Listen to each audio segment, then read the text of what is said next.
DID really does exist, and the reason why people have so much trouble with it is because it's so hard to believe the level of trauma and abuse that was done to a person as a child, and it's so hard to absorb that. But if you then say, okay, yes, we accept that this happened, we're admitting, yes, it's real and it does happen, the issue then becomes, what do you do? Because people don't know what to do. They don't know what to say. They don't know how to talk to someone that's had that much trauma.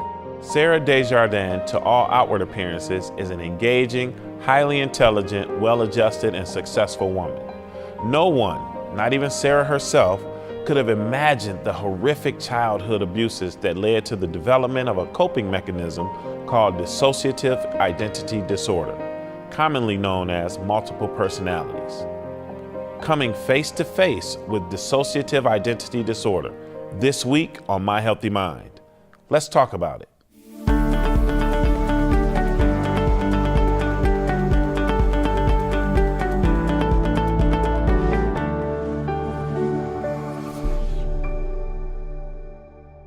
Welcome to My Healthy Mind. I'm Michael Hunter. For most of us, the term multiple personalities conjures up frightening movie images of volatile, often violent personalities, battling it out in the mind for the dominance of one body.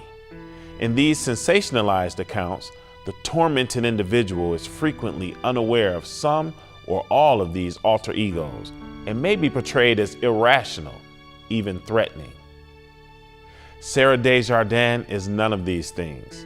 Though subjected to unrelenting abuse in childhood, she is an accurate living portrait of what this mysterious fracturing of the mind looks like. People that have DID hide it, and so I really believe that it's very underreported. And sexual abuse especially is very underreported because it's very shame-based and people don't want anyone to know. So they hide it. So I think the statistics are much lower than what is actually real and true.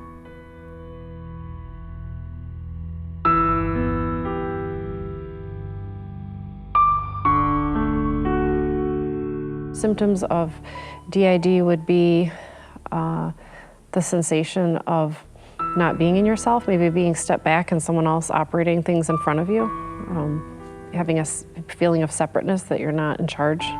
A lot of times DID has a whole host of other kind of sub-symptom categories like depression and anxiety and eating disorders that are part of the distinct personalities or even the core person that can develop that are really more symptoms of being a trauma survivor. Today, DID continues to be largely misunderstood and sometimes controversial. My colleague Elizabeth Atkins will be speaking with Sarah Desjardins, who shares with us her long, frightening struggle with abuse and coming face to face with what is now called Dissociative Identity Disorder. Sarah, welcome to My Healthy Mind. Thank you for having me. You're welcome. Please tell us about yourself from the beginning, where you're from, your childhood. I was adopted into a family in which I had siblings, and it was a very well-educated home. One of my parents was a professor and had a PhD, and the other parent was a teacher with a master's degree, and I grew up on a nice suburban street in a middle-class neighborhood, and I went to good schools growing up, and as far as I knew, there were certain things that had happened in my childhood that I was aware of, but definitely not the whole totality of what really was going on. But as a teenager, I did start developing anorexia and bulimia, which I had for years and years. So when did you first begin to recall the abuse and trauma that you experienced as a child?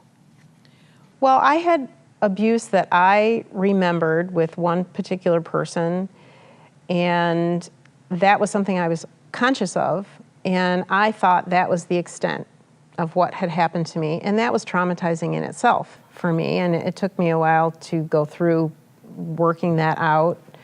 And I had seen a therapist in my mid-20s and worked on that for a while. But it wasn't until probably about 8.5 years ago that I really was starting to get the full brunt of the information about what was really done to me. Let's just do an overview. You're a child being abused, traumatized by your primary caregivers, and you're repressing the pain and emotional angst of that, correct? And the DID develops to help you cope? Yes, DID actually is a very ingenious coping mechanism. It is a defense response to help you be unaware of what's happening to you, because your brain as a child, there is no way you are going to be able to sustain handling the degree of what is being done to you and then function in your everyday life. So when did you become aware that these alternate personalities were there helping you? I was starting to have flashbacks of abuse that I did not remember, which was much more violent than what I had remembered consciously growing up. And so I went and started therapy, and pretty much within a few sessions, things started occurring. I ended up writing a letter to my therapist as a small child with small handwriting, and it was very specific about the way that I wrote it, and it was like cursive writing of a small child that was learning how to write cursively. Mm-hmm. And I just went with it. I thought maybe it was my inner child that was expressing itself. But pretty soon after that, that person took on a much more distinct energy and feeling, like they were a real person. And I could see them in my mind's eye as a real person. And then another one had shown up, and that was a little bit more, I couldn't put that together. You have two inner childs. It didn't really seem to make a lot of sense. And so pretty rapidly after that, my therapist had said, how many are there? And that's when I really started putting together, if I really looked, there were quite a few. And so that was the first realization that I probably had dissociative identity. However, it really, to me, the absorption of that really is a whole process in itself. And that is one of the challenges with DID. When you have DID or you're being diagnosed with DID, is absorbing that you have it, because it's not even that the personalities are there, it's the reason why they're there.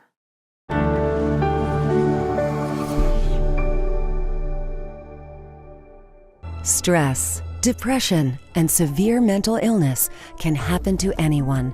Team Mental Health Services has been helping those struggling with these conditions in southeastern Michigan. Within 24 hours of reaching out to our team, members receive psychiatric evaluations and begin the necessary treatment for recovery. Team Mental Health Services, because we care and you can.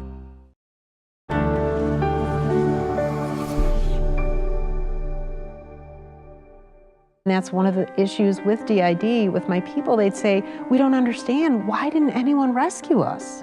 Why was no one there? We were 15 feet away from another home. How could they not know that this was going on? So DID develops when a child is in a situation where they are experiencing trauma from the hands of people that they rely on to be their caregivers. So children rely on their primary caregivers to feed them and take care of them and essentially keep them alive. And when they realize that there is a high level of abuse also coming from that primary caregiver, oftentimes what happens, if in a brain that's developed enough and intelligent enough to do so, they will develop a distinct personality to manage that situation. And depending on how many traumas and the level of atrocities going on, there may be more and more and more personalities develop to manage all these different scenarios so that the core person can go through their day not being aware of these horrible things that these primary caregivers have done to that child. They can maintain a relationship that looks normal with that caregiver. They can hide the abuse for the family, which is a requirement in that system. And then these personalities exist to take the abuse and distribute the abuse among themselves and protect the core person from the abuse. Welcome back to My Healthy Mind. Today we're talking with Sarah, who shares her long, painful struggle with dissociative identity disorder and what it took to come face to face with it. So what does it feel like on a day-to-day basis to have DID? When you wake up in the morning, you go through your day. I have what's called total co-consciousness, and that means that I, Sarah, as the core person, am completely aware of my people. I don't lose time. What it feels like to have DID for me is you feel like a completely different person has stepped in front of you, and you feel then how that person feels. So if they are a small child that is 5 years old, you feel like you are 5 years old. It's an odd sensation, I would say, because you can have more than one person out at the same time, and that's normal because I had to have more people out while a trauma was going on, because what happens when you have DID is you have people that are coming out to take over for you, and the impact of what's coming at you is so intense. The more people that you have handling it, it fans out the impact of it. And so it actually gets spread amongst a group of people, and it lessens the trauma that's coming in and separates it more. Can you explain what it feels like to have, is it voices? Do you see things? How do they reveal themselves to you? I could see distinctly what they look like, and they did not look like me. They looked like a completely different person. And I knew what was coming and what they were going to reveal to me it was not going to be good. And I really didn't want to know what they were going to show me, because I knew what they were going to reveal was going to be horrific, which it was. So you believed it? You didn't think it was a bad dream or? You know, I had challenges believing it because I didn't remember it. And my people, I refer to them as my people, not as alters. I think that alter, for me at least, is very impersonal. Okay. And so I don't care to call them that. And other people with DID do refer to their people as, they might use a unique word for themselves and how to describe them. So did they ever say why they wanted you to remember this, not keep it repressed, because that was helping you cope? I think at the time that it was coming out, I knew that there was something going on. Like I said, I was having flashbacks. I could feel some changes in my body. Your body generally, it stores what has happened to you. And a lot of times that's how I would know that a new memory was coming out, was because I started having body symptoms first. And then I knew a new memory was starting to surface. And generally for me, that's how I had information that something new was about to come out, and I was not happy with that because I knew it meant some other heinous act was going to be shown to me that was done by people that I couldn't even conceive that they were doing this to me. So let's talk about the secrecy and how you must have been so consumed by devoting energy to keeping the secrets. What was that like? Well, I really wouldn't have been out for a lot of that because my people were out housing the secrets for me. But I know I was aware of some sexual abuse that had happened to me, and I know that I was not to talk about it. And everything in that family definitely was about looking appropriate and pretending. But the secrets that you hold are devastating and isolating because you can never share anything that has happened with you. So therefore, you can never receive comfort and you are completely alone in all of the levels of trauma that have happened to you. You cannot go and say, have something that you were sexually abused or tortured. You do not have the avenue to go to a family member and sit in someone's lap and have someone rock you and say, you're safe now, it's done, it's over. You have no luxury like that. It doesn't occur. You are your comfort system. Fear, shame, and horror. Just a few of the reasons that dissociative identity disorder is only beginning to be understood. How many of us want to admit that the kinds of unimaginable abuse that led to DID can really be happening to children, and Hollywood hasn't helped? Please stay tuned.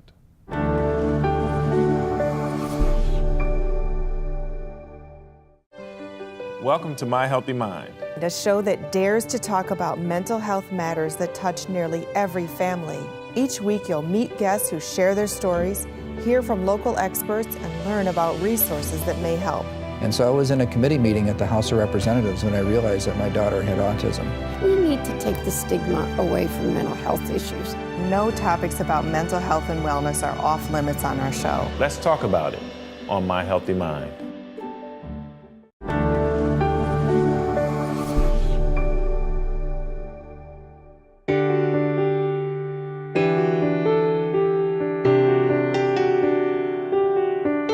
I would say that the thing that I would want people to know about DID is that these are lovely people. The core person is often a very wonderful person. I've met many people with DID, and contrary to what's in the media, people with DID, their people tend to be sweet. If anything, they're afraid of hurting people's feelings. There might be some that hold anger, but they're rarely violent in my experience. I've never felt afraid with someone with DID, and I spent a lot of time with different people with DID. I felt deeply sad, but not afraid. And I think that's important for people to understand. I also would say that I think that society as a whole needs to provide more care for people with trauma. And there need to be places for people to go, especially people with DID, especially because often the abuse has happened in the family system. And so what that means is that the person who's recovering from trauma, when they choose to take this road of hope to heal these people, they need support, and they often don't have a family system to support them. So we have these people that are trying to do this alone. And they often have to cut off from families of origin to heal, because that's where the suffering happened. And when someone is cut off from their family of origin, they've cut themselves off from a lot of resources that everybody else relies on to get through tough times. So our society needs to step in and provide places for healing for people that are trying to do this, so that they can let go of these people that aren't good for them and heal these things. We're back on My Healthy Mind, looking into dissociative identity disorder, why it exists in the first place, and how to live successfully with it as an adult. Elizabeth Atkins continues with Sarah, who shares her experience of living with this disorder. Please help us understand how you co-manage the people so that you can function.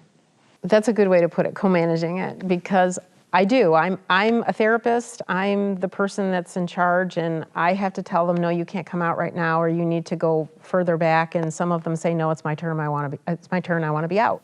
And for me, it's exhausting because I have to manage all of these people by myself. I don't have people helping me. And that actually is one of the reasons why I'm creating a place that will help people in their stages of healing and recovery, because it's so energetically demanding.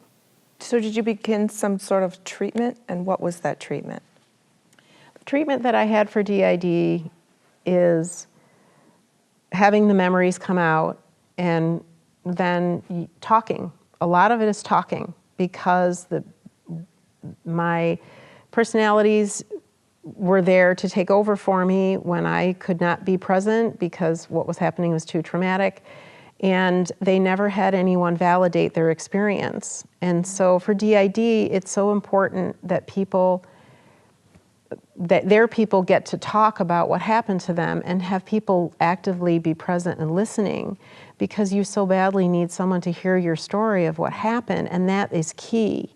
So having support groups, which really there's not enough of at all, to have supportive people that can listen, which is challenging in itself because people are then being traumatized with what you're sharing with them because it's so intense and heinous what was done to you. They're having trouble listening to it. And so, but it's so needed for your people to tell their story and share what happened and have somebody understand their fear levels and why their body hurts and why they're acting this way, and people to say, I'm so sorry. And they need actually to see that people are reacting and saying, oh my gosh, I can't believe someone did that to you. You know, I would have gone in there had I known and just picked you up and taken you out because you so badly needed to be rescued. And that never occurred. So how are you creating a support system and a comfort zone for people? What I am doing is I have a farm, and I am in the process of creating a nonprofit center that will help people on their journey to healing and recovery from extreme trauma, and especially DID. It will have a lot of different types of creative therapy because people that have DID are extremely creative people. You have to have a high level of creativity to actually have a system that you like DID. And so their healing is helped greatly by having animal therapy, having music therapy, having laugh therapy, having anger expression therapy to help people actually express the anger they have. Because for a lot of people, if you express your anger, it wasn't safe to be angry. You had to hide all of it. And so you have to help people along with allowing anger to come out and not feeling like you're the same as a perpetrator that was hurting you. You actually are angry for a good reason. We will have garden therapy because I think it's very important for people to be walking in a beautiful setting and where you feel safe in nature, because you need to know that you're surrounded with beings that are not going to hurt you, and you get to enjoy something when you're in the throes of feeling suicidal, which is very common for people that have DID, and I myself have had many, many times where you just want out because it's so painful and you don't know if it's worth it, if you should just check out because you're being bombarded by so much trauma and the emotions that come out with what's happened to you. It's so hard to sustain, especially when you don't have enough help. So how did you survive that? Your will. It's your will to survive. And I would say people with DID have a very high level of wanting to be here. And that's why one of the reasons why they have DID, because they want to be here. Let's go to your diagnosis. Tell us how you felt. Were you relieved? Did it explain what was going on with you? Were you resistant, denial? I think it helped me make a lot of sense of how I felt. And so finally more pieces of the puzzle were being put together. And it was a relief in a way, because now all of the feelings that I had, I wasn't having them for no reason. They weren't random. They all made sense. And the level of lack of self-esteem that I had, and how I hated myself, and I thought I was making something out of nothing, and I thought my life finally just had flow to it, and now, because all these pieces were put together correctly, my life now makes complete sense, and that's a total relief.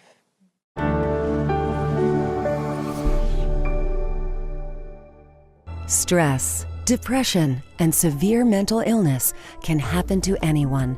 Team Mental Health Services has been helping those struggling with these conditions in southeastern Michigan.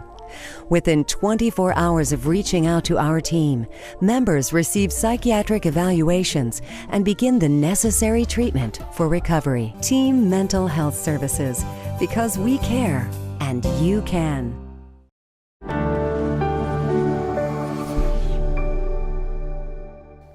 Elizabeth, what an incredible and fascinating story. I mean, it is disturbing when you consider that children have to suffer so much abuse, but when you realize that they're still full of hope and triumph and understanding, that's when you know it's all worth it. Absolutely. And having Sarah on our show is such a wonderful, courageous, and inspiring example of triumphing over DID is very, very informative and empowering for our viewers. And I have to admit that I was a little jaded by Hollywood as well, you know, vilifying the persons with multiple personalities or DID. But because of today, I think I've learned a whole lot. I did too. And for people who struggle with dissociative identity disorder, coming face to face with it, not only the diagnosis, but having to relive the terror of the past can be very disturbing. But it's great to see that for them to get a proper diagnosis and proper treatment, the disorder can be managed and healed. Absolutely. To help you in your quest for mental wellness, we've put information and resources on our website, myhealthymind.com. Please take a look. Visiting myhealthymind.com could be an excellent first step to coming face to face with DID. And we'd like to hear from you about the topics you'd like us to discuss on My Healthy Mind. I mean, the tough topics that are so important to talk about openly so that we can remove the barriers on the path to well-being. So reach out to us on our Twitter account at myhealthymind, on Facebook, or on our website at myhealthymind.com.